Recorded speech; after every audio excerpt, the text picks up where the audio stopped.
오늘은 요한계시록 18번째 시간이죠. 오늘은 이제 17장과 18장 큰 바빌론의 신비와 로마 가톨릭 이런 주제로 강의를 하도록 하겠습니다. 이 17장과 18장은 이제 바벨론의 멸망을 다루고 있습니다. 그 17장 5절에 보게 되면 그녀의 이마에 한 이름이 기록되어 있는데 신비라 큰 바벨론이라 땅의 창녀들과 가정한 것들의 의미라고 하였더라. 이 큰 바벨론의 신비가 이제 무엇인지 이제 지금 이 성경이 밝혀주고 있습니다. 이 큰 바벨론의 신비는 이제 로마 가톨릭이에요. 이것이 이제 마태복음 이 계시록 17장 1절로부터 이제 18장 14절까지 자세하게 이제 설명을 해주고 있는데요. 이 창녀가 어떤 일을 하느냐 하면은 이 세상의 호감을 사기 위해서 또 이 세상과 아주 친밀하게 잘 지내는 그런 창녀입니다. 이 1절을 한번 볼까요? 또 7 고리벽을 가진 7 천사 가운데 하나가 와서 나와 대화하며 말하기를 이리 오라 많은 물 위에 앉은 큰 창녀의 심판을 내게 보여주리라. 이 창녀의 심판을 지금 보여줍니다. 2절 보면 땅의 왕들도 그녀와 더불어 음행하였고 땅에 사는 자들도 그녀와 음행의 포도주에 취하였도다라고 하고, 자, 이 창녀는 소위 이제 성모교회라고 불리고 있는데 종교 창녀예요. 종교 창녀이기 때문에 이 에큐메니칼 운동의 주범이죠. 이 에큐메니칼 운동을 이제 주도하고 있고 세상 종교와 하나가 되려고 하고 있습니다. 그렇게 하기는 그 목적이 무엇이겠습니까? 이 세상을 지배하기 위해서죠. 종교적으로 지배를 하고 정치적으로 지배를 하기 위해서 지금 이 에큐메니칼 운동을 벌이고 있습니다.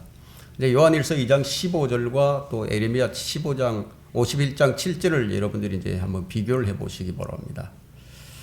하지만 그들은 자신들은 정치적이지 않다고 주장을 합니다.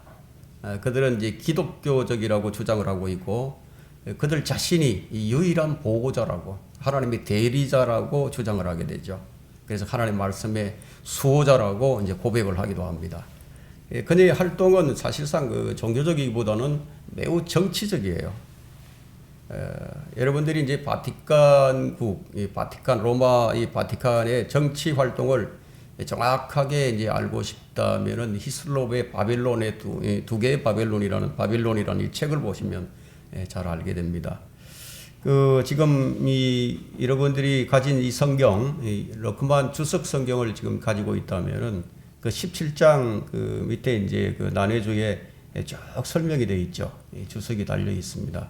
아주 자세하게 이제 달려 있기 때문에 여러분들이 한번 읽어보시면 많은 유익을 얻을 수 있습니다. 이 창녀가 지금 이제 물 위에 앉아서 다스린다고 얘기를 하고 있는데, 계시록 17장 5절에 의하게 되면은, 이 물이 뭐냐면요. 물이 뭐냐 하면은, 물은 이제 백성들과 무리들과 이제 민족들과 언어들로 정의되고 있습니다. 우리 사람도 태어날 때 이제 이 물로서 태어나게 되죠. 출생이 이제 우리 물로서 태어나게 됩니다. 사람은 이제 물에서 출생해서 백성들과 또 무리들과 나라들과 언어들이라는 이런 큰 물 속에 속하게 됩니다. 우리의 첫 번째 출생은 이제 물과 이제 관련이 있는데, 하나님께서 이제 아담을 이제 지으실 때에 붉은 진흙과 물로 이제 반죽해서 진흙으로 만들었습니다. 창세기 2장 7절에 잘 나타나 있죠. 이 창녀가 땅의 왕들과 땅에 사는 자들로 하여금 포도주에 취하게 만들어요. 그래서 이 세상은 지금 이 여인의 음행의 포도주에 다 취해 있습니다. 지금 2절에 보면 그렇게 나와 있죠. 그녀의 음행의 포도주에 취하였도다. 땅의 왕들이 다 취해 있다 이거예요. 이 창녀가 지금 어디에 앉아 있느냐 하면은, 자, 3절 볼까요? 그가 나를 영안에서 광야로 이끌어가니라. 또 내가 보니 한 여자가 주홍빛 짐승 위에 앉아 있는데 그 짐승은 하나님을 모독하는 이름들로 가득하고 7 머리와 10 뿔을 가졌더라. 우리가 일곱 머리와 열 뿔에 대해서는 이제 이미 우리가 공부를 했습니다.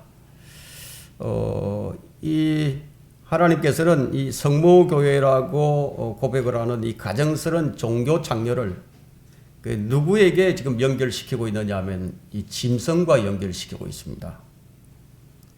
이 짐승이 계시록 17장에는 주홍빛으로 나오게 됩니다. 근데 이 짐승이 이제 요한계시록 12장에 짐승과 똑같이 일곱 머리와 열 뿔을 가지고 있습니다. 그는 누구냐면 마귀 사탄이죠. 그래서 로마 교회는 결국 이제 그리스도를 흉내를 내게 되고 또 그리스도의 몸을 흉내내는 이 사탄의 교회예요. 그래서 이 지도자가 누구냐면 이 세상 신인 사탄이에요.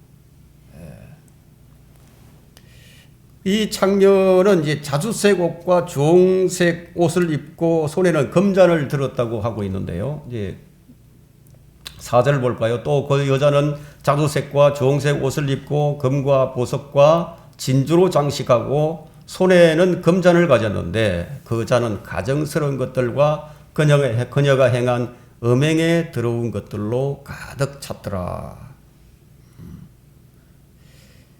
이 마귀들의 거처고 또 더러운 영들의 소굴이라고 지금 18장 2절에서 이제 밝혀줍니다.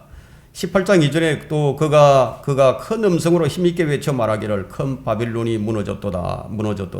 마귀들의 거처가 되었다고 하고 있죠. 마귀들의 거처가 되었고 온갖 더러운 영의 소굴이요 모든 더럽고 가정한 새의 소굴이라고 말하고 있습니다. 이 창녀가 바로 이 큰 바벨론의 신비로 불리는 땅의 창녀들과 가정한 것들의 의미로서 데살로니가 2장 7절에는 어떻게 언급이 되어 있냐면요. 데살로니가 2장 7절을 한번 펼쳐보십시오. 데살로니가 2장 7절, 데살로니가 후서 2장 7절이요.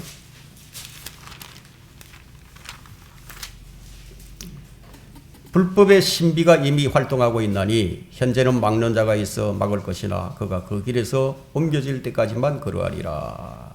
예. 지금 불법의 신비가 이미 이제 활동을 하고 있습니다.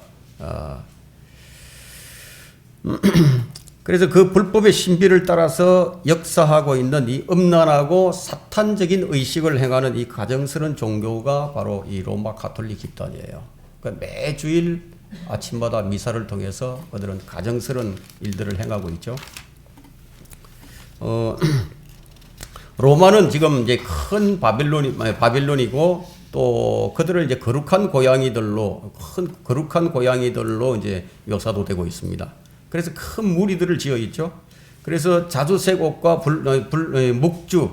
묵주를 가지고 있고 또 고해 성사를 하게 되고 촛불을 밝히고 온갖 특색을 다 나타내게 됩니다.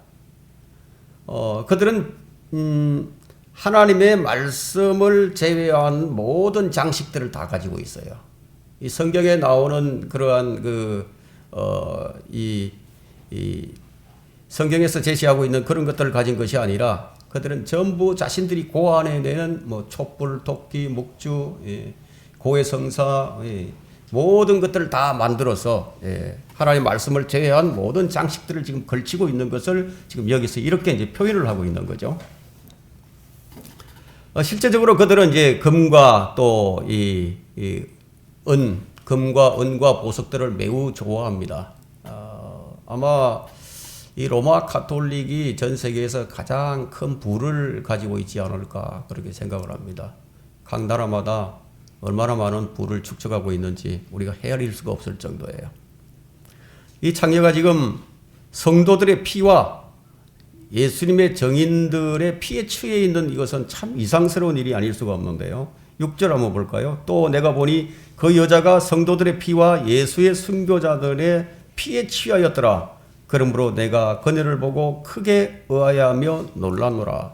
지금 요한이 지금 이것을 보고 아주 놀라고 있습니다. 그 놀란 이유가 뭐냐면은 로마 제국이 그렇게 했다면 놀라지 않았을 터인데 로마 제국이 아니라 하나님을 섬긴다고 하면서 하나님의 이름으로 사람들을 죽이고 있기 때문에 그래서 이 요한이 이것을 보고 놀라지 않을 수가 없었죠. 로마 가톨릭 교회가 이러한 이 예수의 증거를 가진 자들을 죽이는 이런 모습들을 보고 너무너무 놀랐던 거죠. 주님은 이 부분에 대해서 이미 예언하신 바가 있는데 요한복음 16장 2절에서 이미 예언해 놓으셨죠. 그들이 너희를 회당에서 추리할 것이라. 참으로 그때가 오면 너희를 죽이는 자는 누구든지 하나님을 섬기노라고 생각하리라. 요한이 만일 이 로마 제국이 이렇게 하고 있었다면 결코 놀라지 않았을 거예요. 근데 하나님의 이름으로 사람을 죽이고 있기 때문에, 왜냐하면 요한은 그 당시에 이 로마 제국에 의해서 박해를 이미 받고 있었기 때문에요. 로마 제국이 그렇게 한다면 결코 놀랄 수가 없죠. 그가 지금 보고 있는 것이 가정스러운 믿음의 어머니예요. 가정한 믿음의 어머니, 즉 성모교회예요. 이것을 보고 있는 겁니다. 성경께서는 그녀를 종교 창녀라고 지금 말하고 있는데, 자, 이렇게 말을 하고 있는 이 킹제임스 성경을 로마 가톨릭은 매우 싫어합니다. 이 킹제임스 성경을 공격하는 이유가 무엇입니까?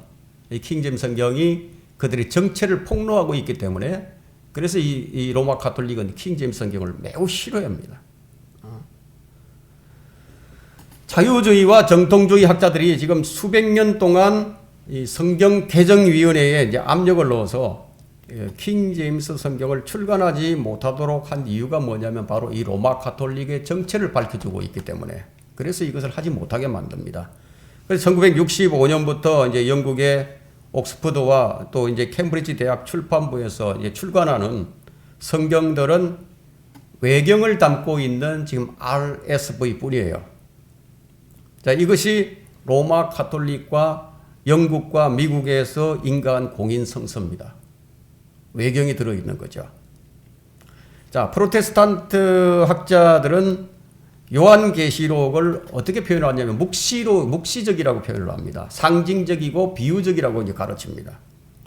그 개신교 설교자들은 그래서 이 요한계시록을 잘 가르치질 않아요.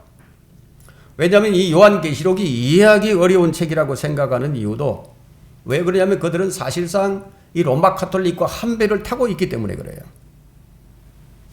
여러분, 이 요한계시록 17장이 성모교회는 이 종교 창녀라고 지금 세상에 지금 말을 하고 있기 때문에, 이 개신교는요, 로마 가톨릭 교회가 옳지 않은 것을 행하고 있다는 것을 알면서도 왜 그들이 참된 교회인 것처럼 그들을 따르고 있는 것이냐는 거죠. 그 이유가 무엇일까요? 왜 그들이 잘못 가고 있다는 것을 알면서도 왜 그들을 참된 교회로 인정하느냐예요. 그 이유가 뭐냐면 그들은 성경을 하나님의 절대적 권위로 인정을 하지 않기 때문이에요. 그래서 이제 일반 제도 교회에서는 이 성경에 대한 기준이 없어요. 어떤 성경이라도 다 수용을 해버리죠. 우리처럼 이제 킹제임스 성경만 유일한 성경이라고 이렇게 주장하지 않아요. 우리는 이제 킹제임스 성경과 동일한 그 내용을 담고 있는 성경은 다 최종 권위로 우리가 인정을 하죠. 루트 성경이라든가 레이나 발레나 성경이라든가 이런 성경들은 우리가 이제 다 킹제임스 성경과 동일한 권위로 이제 인정을 하고 있습니다. 왜냐하면 내용이 다 똑같기 때문에. 그래 내용이 달라지게 되면은 어떻게 되겠습니까? 잘못 배우게 되고 잘못 이해하게 되고 잘못 믿음을 실행하게 되겠죠. 그래서 성경의 최종 권위를 갖는다는 것은 매우 중요합니다. 자, 이 8절의 이 짐승은요. 8절 한번 볼까요? 네가 본 그 짐승은 전에는 있었다가 지금은 없고 앞으로 끝없이 깊은 구름으로부터 나와서 멸망으로 들어갈 자라. 또 땅 위에 사는 자들 곧 세상에 기초가 놓인 이래로 생명의 책에 그 이름이 기록되지 않는 자들이 전에 있었다가 지금은 없고 그러나 있는 그 짐승을 보고 놀랄 것이라. 자, 이 짐승은 마귀지만 어떤 보이는 형태로 나타난 마귀예요. 이렇게 사탄은 용이면서도 사람으로도 나타납니다. 비록 이 짐승이 이제 이 용이지만 사탄이 육화된 사람이기도 한데, 그래서 이 사람이 짐승으로 불리고 있는 거예요. 우리는 이 자를 계시록 13장에서 우리가 이미 살펴봤습니다. 그래서 나중에 이제 좀 구체적인 것을 살펴보도록 하고요. 계속해서 이 여자에 대해서 좀 살펴보도록 하겠습니다. 9절을 보겠습니다. 지혜 있는 생각이 여기 있으니 일곱 머리는 그 여자가 앉은 일곱 산이요. 자, 이 여자가 지금 일곱 산 위에 앉아 있습니다. 지혜 있는 생각이 여기 있으니, 자, 일곱 머리는 그 여자가 앉은 일곱 산이다. 그러면 이 여자는 큰 도성으로서 지금 땅의 왕들을 지금 다스리고 있는데요.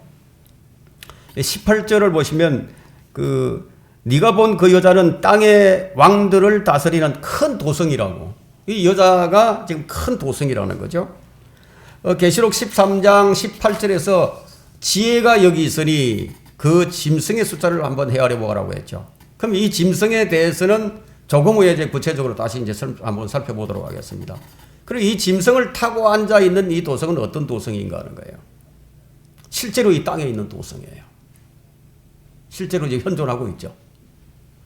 이 도성을 어떻게 부르냐면 계시록 18장 2절에서는 가정한 도성으로 부르고 있고 18장 3절에서는 술 취한 도성, 그리고 18장 4절에서는 이방의 도성, 그리고 18장 12절에서는 잔을 가진 도성, 그리고 18장 5절에서는 전능하신 하나님의 진노와 저주 아래 있는 도성, 18장 19절에서는 상업적인 도성, 그리고 18장 21절에서는 사형 선고를 받은 도성으로 이렇게 표현을 하고 있습니다.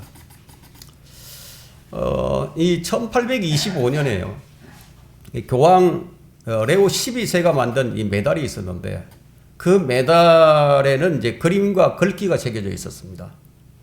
한쪽 면에는 자신의 모습과 또 그 이면에는 잔을 든 그 여자를 새겨 넣었어요. 근데 거기에는 이런 글귀가 새겨져 있는데 온 세상이 그녀의 보좌다.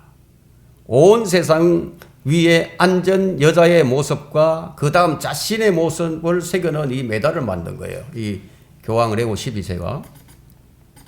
그래서 로마 가톨릭 교회는 사람이 이 자신의 종교를 선택하는 데 있어서 강제력을 사용합니다.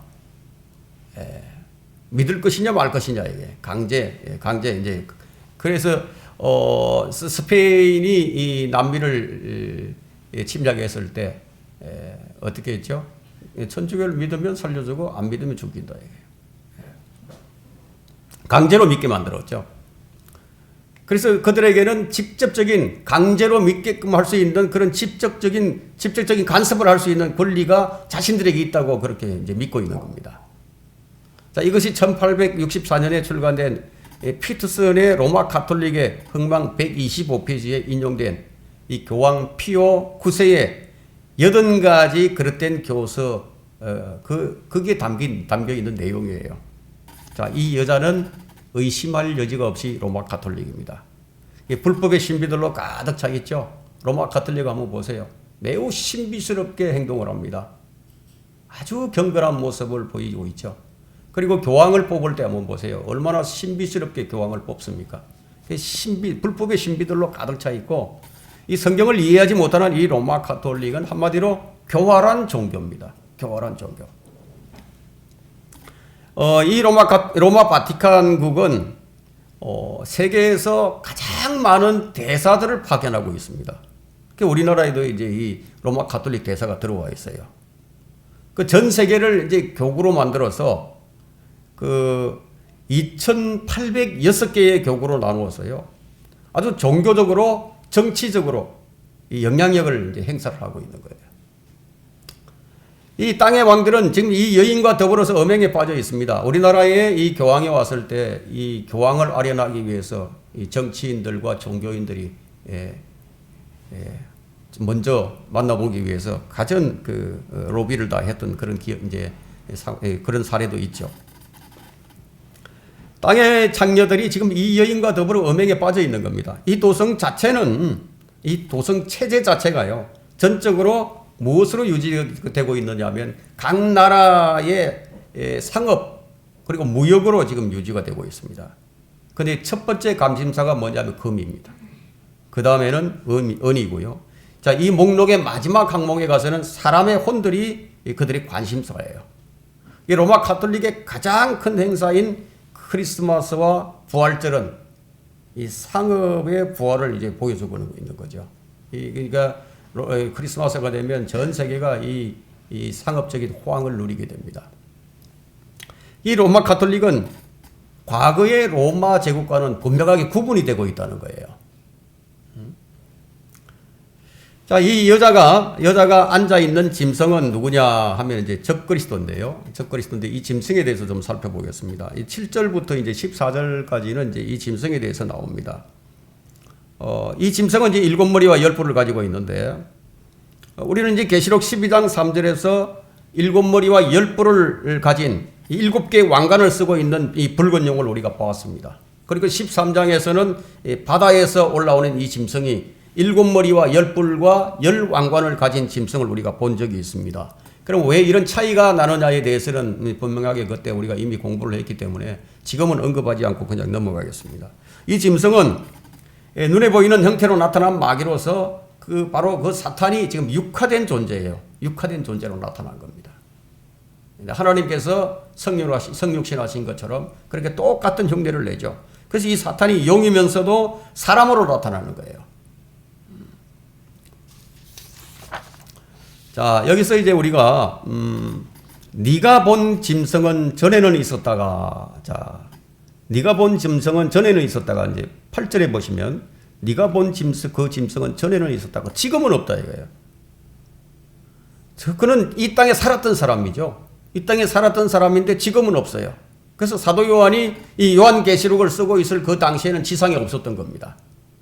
그런데 앞으로 끝없이 깊은 구렁으로부터 나와서, 그렇다면 이 땅으로 다시 돌아온다는 거죠. 마치 예수 그리스도께서 재림하시는 것처럼 그렇게 다시 돌아온다 이거야.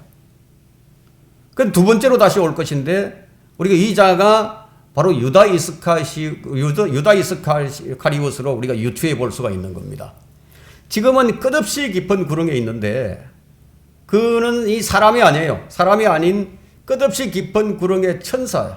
마귀입니다. 그는 히브리어로 이름을 가지고 있고 또 헬라어로도 이름을 가지고 있는데, 아바돈과 아폴론이죠. 이 시리아의 요르단 동쪽 캐리오 출신입니다. 그래서 이 시리아 유대인으로서 함족 혈통을 가지고 있습니다.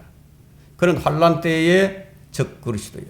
적그리스도로 나타나게 되는데, 사탄이 육화된 멸망의 아들로서 지금 현재는 끝없이 깊은 구렁에 있지만 이제 거기서 나와서 이제 멸망으로 들어간다는 겁니다. 이제 이런 성경의 내용들을 사람들이 읽을 때 도대체 이제 이해가 잘 안 되는 거죠. 더 믿을 수가 없는 거죠.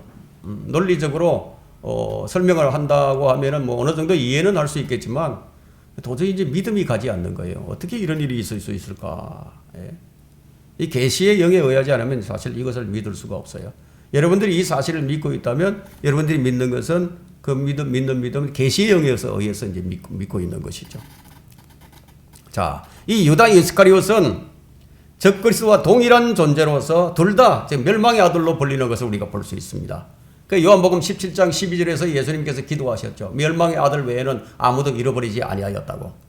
그리고 데살로니가 후서 2장 3절에 이 멸망의 아들이 나타나지 않고는, 죄의 사람 멸망의 아들이 나타나지 않고는 그날이 오지 않는다고 분명하게 이제 설명을 하고 있습니다. 근데 여기 이제 지혜 있는 생각이 여기 있으니, 지혜 있는 생각이 여기 있다고 얘기하고 있는데, 아까 제가 이제 언급했죠. 계시록 13장 18절에. 이 짐승이 지금 이제 8번째예요. 근데 8번째인데 7 중에 속해 있는 자예요. 성경에서 그들의 첫 왕국이 창세기 10장에서 이제 시작을 하고, 그들의 마지막 왕국이 요한계시록에서 지금 나타납니다. 그 7사람은 7왕국의 7머리예요.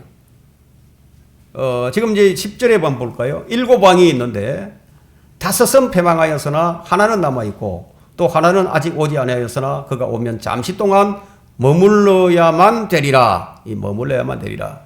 자, 이 짐승이 이 7왕이 누구냐면 림롯이죠. 림롯. 이 바빌론의 림롯. 그리고 이집트의 파라오.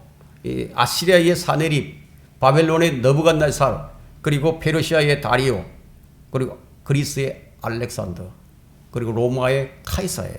이 7왕이에요. 근데 그들 중에 5은 패망을 했어요. 이미 사라져 버렸죠. 5은. 그 림록과 느부갓네살은 이제 이 바빌론이죠. 바빌론. 그리고 파라오는 이집트예요. 그리고 사네립, 이제 아시리아, 그리고 다리오 페르시아, 알렉산더 그리스. 이 5은 지금 패망을 했습니다. 림록과 파라오와 사네립과 다리오와 알렉산더 이제 패망을 했다. 그리고 하나는 남아 있는데 그 남아 있는 자가 누구냐면 지금 로마 카이사가 남아 있다. 이 사람을 가리키기도 하지만 이 나라를 왕국을 가리키기도 합니다. 그래서 지금 카이사는 요한이 이 책을 기록할 때 그 당시 왕이에요. 요한은 지금 이 글을 쓸 때가 AD 90년경이었는데 그때는 로마 황제인 도미티안에게 박해를 당하고 있는 그런 시대였죠. 근데 지금 하나는 아직 오직 아니하였으나 그가 오면 잠시 동안, 이 잠시 동안이 얼마냐면 3년 반 기간이에요. 이 3년 반 동안 머물러야만 되리라는 거죠. 그래서 적그리스도는 8번째였지만 그는 로마 황제 다음으로 오는 왕이 된다는 겁니다. 11절을 한번 볼까요? 전에는 있었으나 지금은 없는 그 짐승이 8번째지만 7 중에 속한 자라. 그가 멸망으로 들어가리라. 7 중에 속한 자다. 분명하게 7 중에 속한 자라고 얘기하고 있죠. 그러면 로마 이 카이사의 다음 왕으로서 7 중에 속하지만 6번째인 머리인 알렉산드로 상징되는 자가 바로 적그리스도예요. 유일하게 다른 왕들의 이름은 다 이 성경에 나와 있는데 근데 이 알렉산더 대왕의 이름이 성경에 나타나지 않습니다. 그는 이제 다니엘서에서 보게 되면 거친 숫염소로 이제 언급이 되었고요. 그가 오면 이 카이사 다음으로 이제 8번째 왕이 될 것인데, 자, 다니엘 우리가 2장에서 보았던 이 신상이 있는데요. 그 신상에는 철로 된 다리 부분이 이 철과 발로 된 이 10발가락과 연결되는 것을 우리가 볼 수 있습니다. 철로 상징되는 제국이 로마 제국이죠. 그런데 이 로마 제국과 섞이는 이 10왕은 적 그리스도와 로마 카톨릭 이 제국과 함께 하는 것을 우리가 상징을 합니다. 이것을 상징하는데, 그래서 적 그리스도인 짐승이 이제 오게 될 8번째지만 사탄의 7머리 중에 하나라는 거예요. 이해하기가 여러분들 이제 어렵지는 않을 겁니다. 근데 그 다음에 이제 10뿔이 나옵니다. 10뿔. 자, 이 10뿔을 가리켜서 로마 연합이다. 이렇게 이제 대체적으로 이제 설명을 하고 있는데요. 해석을 하고 있는데. 10뿔은 누구냐 하면 10왕이에요. 이 12절 볼까요? 또 네가 본 그 10뿔은 10왕이라. 아직 왕국을 받지 못하였으나 그 짐승과 더불어 1시간 동안 왕들로서의 권세를 받으리라. 왕들로서의 권세를 받는다고 했습니다. 재림 직전에 이 땅의 마지막 왕국은 10왕으로 구성된 10개의 나라가 연합한 왕국의 형태를 띠게 될 텐데, 이 왕국은 다니엘이 본 마지막 왕국의 10발가락이에요. 10발가락. 진흙과 철이 이제 섞여 있죠. 그리고 요한계시록의 용의 지금 10뿔에 해당하는 거예요. 근데 이들이 이제 왕들로서의 권세를 받는다고 했는데요. 10왕은 왕들로서의 이제 권세를 받게 되겠지만 그들은 누구에게 종속이 되느냐 하면 적그리스도에게 종속이 됩니다. 자, 13절을 볼까요? 이들이 한 생각을 가지고 자기들의 권세와 능력을 그 짐승에게 넘겨주리라. 종속이 된다는 거죠. 그들은 이제 왕이라고 뭐 굳이 할 필요는 없지만 이 왕들로서의 이제 권세를 받으리라는 그런 표현을 보게 될 때, 그들은 대통령이 될 수도 있고 뭐 수상이 될 수도 있고 총리가 될 수도 있겠죠. 경우에 따라서는 주지사가 될 수도 있겠죠. 그래서 이제 왕들로서 이제 그들의 권세를 갖게 될 것이지만, 열왕은 자기들의 권세와 능력을 모두 그 짐승에게 넘겨주는 거예요. 이제 우리가 15절부터 보게 될 텐데요. 15절부터 이제 18장 24절까지는 이 바빌론의 최종적인 멸망을 다루고 있습니다. 큰 창녀의 심판인데요. 열왕이 신비이듯이 이 열왕이 이제 로마 카톨릭 이 바빌론의 그 여자를 미워하는 것을 볼 수 있습니다. 우리 16절 볼까요? 네가 그 짐승에게서 본 열불은 그 창녀를 정오하며 그녀를 패망시키고 벌거벗기며 그녀의 살을 먹고 그녀를 불로 태우리라. 예.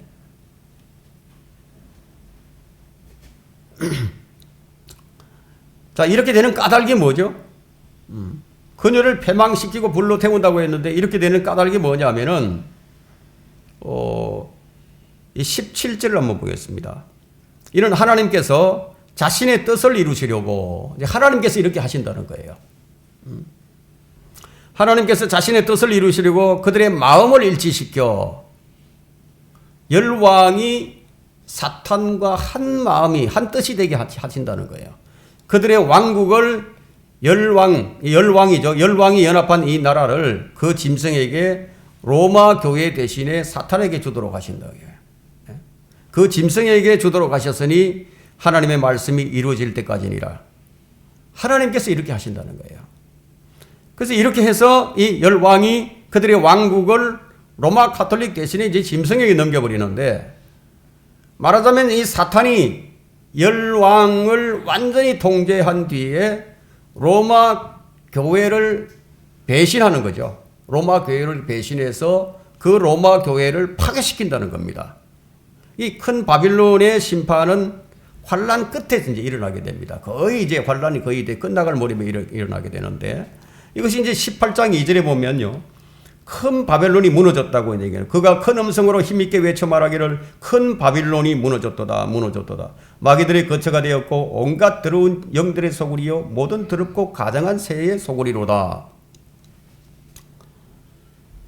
마귀들의 거처, 온갖 더러운 영의 소굴, 모든 더럽고 가장한 새의 소굴이 바로 이 로마 카톨릭이에요. 이 세 가지가 서로 연결되고 있으면 우리가 주목해 볼 필요가 있는데, 더러운 영들은 새와 같습니다. 성령님은 마태복음 3장에서 임하시게 될 때 비둘기같이 정결한 새의 형태로 나타나셨는데, 그러나 이 더러운 영들은 성경 어디에서나 이 불결한 새로 나타나게 됩니다. 사탄은 이제 씨 뿌리는 자의 비유에서 하나님의 말씀을 훔치어가는 그런 새로 비유되기도 하는데, 전도서 10장 20절에 보면 이는 공중의 새가 그 음성을 전하고 날짐승이 그 일을 퍼뜨릴 것임이라고 했습니다. 이것은 마귀들이 영적인 세계에서 지금 영적 교통과 직관과 초심리를 사용하는 것을 알 수 있는 거예요. 지금 보이진 않지만 이 악령들이 지금 이런 일들을 행하고 있는 거죠. 그래서 우리는 이 말을 조심해야 됩니다. 우리가 하는 말이 이 사탄이 옮길 수가 있다. 이 더러운 영들이. 나의 백성들아, 4절을 한번 보겠습니다. 4절 보면요, 또 내가 들으니 하늘에서 다른 음성이 나서 말하기를 나의 백성들아 그녀에게서 나오라. 그녀에게서 지금 나오라는 겁니다. 그리하여 그녀의 죄들의 동참자가 되지 말고 그녀의 재앙도 받지 말라. 지금 이 시대의 일반 교회, 그러니까 제독교 교회들은 모두가 다 지금 이와는 반대로 거꾸로 가고 있죠. 성경은 빠져나오라고 얘기하는데 지금 그들은 로마 카톨릭으로 다시 들어갑니다. 로마 카톨릭에서 나왔다가 다시 그들의 뿌리를 찾아 들어가고 있는 거죠. 지금 여기 나의 백성은 교리적으로 지금 유대인들을 말하고 있지만, 물론 이 간접적으로는 이 구절은요, 로마 카톨릭에 속한 자라면 누구나 다 해당하는 거예요. 누구나 다. 대환란에는 유대인들이 거기서 빠져나와야 된다는 거죠. 지금 우리 빠져나와야 된다는 겁니다. 카톨릭에는 구원이 없다는 거죠. 구원이 없으니까 거기서 나오라는 겁니다. 자, 영적으로 적용해서 그리스도인들이 로마 교회에서 나와야 된다는 것을 의미하고 있죠. 이것은 마틴 루터가 적용한 것으로, 자, 이런 식의 적용은 종교개혁 때 이루어졌었죠. 그래서 로마 카톨릭에서 나왔던 거죠. 그러나 지금 개신교회는 다시 그들이 동참하고 있습니다. 2006년도인가요? 2006년도에 그 금단교회 김홍도 목사가 있는 그 금단교회에서 세계 감리교 대회가 있었어요. 그때 루트교와 추기경과 감리교 지도자들이 다 모여서 서로 이제 연합을 했죠. 이것은 뭐 공식적으로 이미 이제 알려진 바입니다. 감리교회는 공식적으로 이미 배교를 해버린 것이에요, 그때. 자, 지금 모든 이 교회가 이 로마 카톨릭으로 들어가고 있고, 다른 종교들도 지금 다 로마 카톨릭으로 들어가는 거예요. 다 이제 종교 연합이 일어날 것입니다. 자, 현재 교황은 지금 유대인들과 접촉을 하고 있지만, 그러나 적극적으로는 하진 않아요. 그 왜냐하면 그것은 앞으로 누가 해야 되느냐, 이거 적그리스도가 해야 할 일이기 때문에. 그래서 이제 이 짐승은 유대인들과 평화 조약에 서명을 하겠지만, 그 뒤에는 약속을 깨뜨리게 됩니다. 이것이 다니엘 9장 27절에 나오죠. 그래서 교황이나 추기경이 이 개신교인들과 또 이 유대인들과 이 조약을 맺을 때마다 그들의 이 목적과 이 수단을 정당화하기 위해서 이 예수회의 강령 아래 맺어집니다. 교황은 모든 개신교나 유대인들에게는요, 생명과 자유, 또 평화와 관용을 약속하고 양심의 끄리낌도 없이 얼마든지 그것을 뒤바꿔서 배신을 하고 그들을 죽일 수도 있다는 거예요. 여러분이 이 수법을 모른다면 이 예수회라는 이 신학을 이제 전혀 모르는 거죠. 이 로마 카톨릭의 가르침은 하나님의 영광과 로마 카톨릭을 위해서는 언제나 옳은 거예요. 그들은 무슨 짓을 하더라도 언제나 옳습니다. 어떤 카톨릭 신자라도 하나님의 교회를 영화롭게 하는 일이라면 양심에 끄리낌 없이 얼마든지 거짓말을 할 수 있다는 거예요. 이것이 무엇을 밝혀주느냐 하면 자신들이 누구에 속해 있는지를 알려주는 거죠. 정복을 당해 있기 때문에 그렇습니다. 양심에 끄리낌도 없이 거짓말을 할 수 있는 것은 이건 정복을 당하지 않고서는 참 어려운 일입니다. 이것이 바로 예수의 가르침이에요. 자, 큰 창녀인 이 로마 카톨릭을 향해서 그녀가 행한 만큼 2배로 갚아주시겠다는 것이 지금 하나님의 복수의 심판이 이제 복수가 선포되고 있는데, 이것이 18장 5절과 6절에 나옵니다. 이는 그녀의 죄들이 하늘에까지 닿았고, 하나님께서는 죄가 가득 차여 심판을 하시거든요. 그래서 그녀의 죄들이 하늘에까지 닿았고, 또 하나님께서는 그녀의 불의를 기억하셨기 때문이라. 그녀가 너희에게 준 만큼 그녀에게 되돌려주라. 그리고 그녀가 행한 것을 따라 2배로 갚아주라. 그녀가 채운 잔해도 그녀에게 2배로 채워주라. 이것이 하나님의 심판이에요. 복수예요. 이렇게 복수를 하시겠다는 거죠. 우리 14절까지 한번 읽어볼까요? 7절부터. 자, 그녀가 자신을 영화롭게 하고 즐기며 산 만큼 그녀에게 고통과 슬픔을 주라. 이는 그녀가 마음에 말하기를 나는 여왕으로 앉아있고 과부가 아니로다. 그러므로 내가 결코 슬픔을 당하지 아니하리라고 하였기 때문이니라. 이로 인하여 그녀의 재앙들이 하루 만에 닥치리니, 딱 하루 만이에요. 죽음과 슬픔과 기근이요, 또 그녀는 불로 완전히 태워지리니, 이는 그들을 심판하시는 주 하나님은 강하시기 때문이라. 막대기를 이용해서 이제 이 멸망을 시켜버리죠. 자, 그녀와 더불어 행음하고 즐기며 살던 땅의 왕들이 그녀가 불에 타는 연기를 볼 때 그녀로 인하여 울며 애곡하리니, 그들은 그녀가 당하는 고통이 두려워 멀리 서서 말하기를 슬프도다 슬프도다 큰 도성 바벨론이여 견고한 도성이여 일시에 너의 심판이 임하였구나 하리라. 또 땅의 상인들도 그녀로 인하여 울고 애통하리니, 이는 이제 자기들의 상품을 사는 사람이 더 이상 없기 때문이라. 그 상품들은 금과 은과 보석과 진주와 세마포와 자주색 옷감과 비단과 주홍색 옷감과 각종 향목과 각종 상하 제품과 아주 진귀한 각종 목재 제품과 놋 제품과 철 제품과 대리석 제품과 온갖 상품들을 다 다루고 있죠. 계피와 향로와 향유와 유황과 포도주와 기름과 보온가루와 밀과 짐승들과 양과 말과 마차와 노예들과 사람들의 혼이라. 이게. 네가 네 혼이 열망하던 과일들이 너에게서 떠나갔으며 또 온갖 기름지고 빛난 것들이 너에게서 떠나갔으니 결코 다시는 그들을 찾지 못하리라. 그들로 인하여 치부한 이런 상품들의 상인들이 그녀가 당하는 고통을 무수하며 멀리 서서 울고 통곡하여 말하기를 슬프도다 슬프도다 세마포와 자주색과 주홍색으로 옷 입고 금과 보석과 진주로 단장한 큰 도성이요 그처럼 그 막대한 부가 일시에 황폐케 되었도다 라고 하더라. 그러므로 모든 선장과 모든 성객과 선원들과 바다에서 성전에서 장사하는 모든 자가 멀리 서서 그녀가 불에 타는 연기를 보고 외쳐 말하기를 이 큰 도성 같은 도성이 또 어디에 있겠는가고 라고 하니라. 19절까지. 그리고 그들이 티끌을 자기들의 머리 위에 뿌리고 소리질러 울고 통곡하며 말하기를 슬프도다 슬프도다 큰 도성이여 바다에 배를 가진 모든 자가 그녀의 값진 상품으로 치부하였는데 일시에 그녀가 황폐하게 되었도다 라고 하니, 그녀의 멸망을 바라보는 이 동맹국들은요 비탄에 잠기겠죠. 큰 혼란의 소용돌이에 휩싸이게 되겠죠. 이 로마 가톨릭의 동맹국들의 비극입니다. 즉 스페인, 멕시코, 이태리, 나토, 유엔 등 이 세상에 속해 있는 모든 이 나라들이에요. 그들은 환란의 소용돌이에 휩싸이게 될 것인데 이런 상업 체계가 모두가 끝장나 버렸기 때문입니다. 지금 이제 일반 전쟁보다는요, 실제적인 전쟁보다는 이 경제적인 전쟁이 더 이제 치열합니다. 하나님의 엄중한 심판이 그 여자에게 지금 내려지는 거죠. 따라서 하나님의 백성들은 그녀에게서 나와야 한다고. 그녀의 죄들에 동참하는 자가 되지 말라고. 그녀의 재앙도 받아서 안 된다고 지금 말하고 있습니다. 이것은 교리적으로, 직접적으로요, 교리적으로는 환란 중에 이스라엘에게 해당되겠지만 영적으로 보면 그리스도인들 역시 로마 가톨릭 죄에 동참하지 말고 지금 나와야 된다는 거예요. 지금 나오지 않으면 이제 기회가 없어집니다. 계시록 17장은 모든 의심스러운 그늘을 걷어버리고 분명히 가르치기를 예수 그리스도께서 다시 이 땅에 오셔서 아마겟돈 전쟁에 임하실 때 주님께서 그리스도인임을 고백하지만 실제로 하나님이 없는 교회 창녀에 지나지 않는 연합된 로마 가톨릭, 이 세상을 열왕과 더불어서 다스리는 육화된 사탄을 공격해서 이제 파멸시키게 됩니다. 큰 바빌론의 파멸은 단순히 이제 부유한 정치적인 도성의 파멸이 아닙니다. 영적인 가정스러운 행위와 파멸이 거기에 대한 심판이죠. 그녀의 죄는 하나님을 대한 대적한 영적인 죄가 있습니다.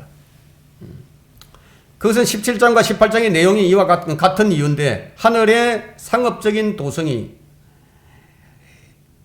파멸을 기뻐할 하등의 이유가 없죠. 하늘이 이 상업적인 도성의 파멸을 기뻐할 이유가 없다는 거죠. 그래서 계시록 18장 20절에서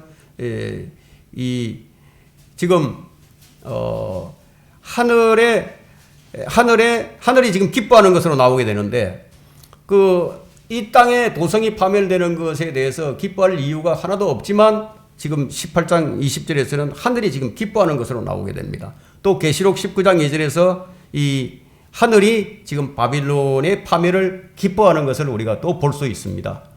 그래서 이제 영적인 심판과 실질적인 심판이 아울러 이제 집행되는 것을 우리가 여기서 볼 수 있습니다. 여기까지 하도록 하겠습니다.